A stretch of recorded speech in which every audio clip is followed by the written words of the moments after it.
नमस्ते मुलांनो. नमस्ते. गणित स्कॉलरशिपचा प्रश्न पाहूया. 609 हे अंक एकदाच वापरून 5 अंकी मोठ्यात मोठी संख्या व 3 अंकी लहानात लहान संख्या यांच्यातील फरक किती? आपला प्रश्न विचारला आहे. प्रश्न आहे फरकासंदर्भात.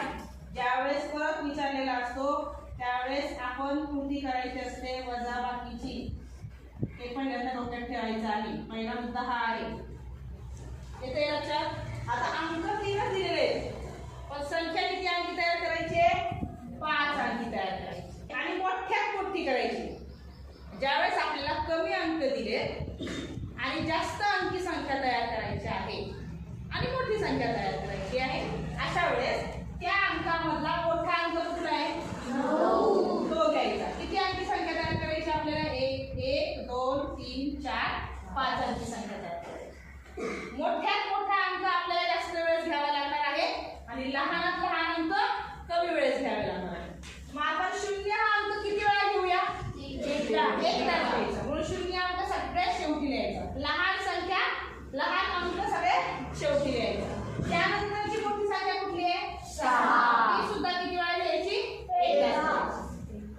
आणि सगळ्यात मोठी संख्या कुठली आहे? 9. ती मात्र उरलेल्या रकान्यांमध्ये लिहायची. अशा प्रकारे आपली 5 अंकी संख्या तयार झाली. आलं लक्षात? पुढे काय सांगितलंय? व 3 अंकी लहानात लहान संख्या. आता याच 3 अंकांपासून आपल्याला लहानात लहान संख्या तयार करायची. आता बरोबर का? म्हणजे मी इथं काय करणार आहे? वजाबाकी करणार आहे. वजाचं चिन्ह लिहून देते आणि इथं 3 अंकांचे 3 बॉक्स करून घेते. आता लहानात लहान संख्या तयार करण्यासाठी आपल्याला सगळ्यात आधी कोणता अंक घ्यावा लागेल? लहान की मोठा?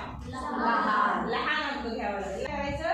ज्यावेळेस अंकांमध्ये 0 दिलेला असतो आणि आपल्याला 3च अंक दिलेले आहेत, अशा वेळेस 0 आपण दुसऱ्या स्थानी घ्यायचा. 2 नंबरच्या ठिकाणी आपण काय घेणार आहे? आणि सगळ्यात 2 नंबरच्या ठिकाणी आपण कुठला अंक घेणार होतो? 6. तो मात्र आपण उलटून पहिल्या ठिकाणी घ्यायचा. म्हणजे इथे येणार 6 6 0 आणि शेवटी किती येणार आहे? 0 मधून 9 जाणार नाही. आपण घेणार 10 ही वजाबाकी साधी आहे, ते आपण पटकन करू शकतो. राहिले 5 5 इथे किती आहे? 9 राहणार. 8 राहणार, 9 राहणार. 9 मधून 6 गेले 9 9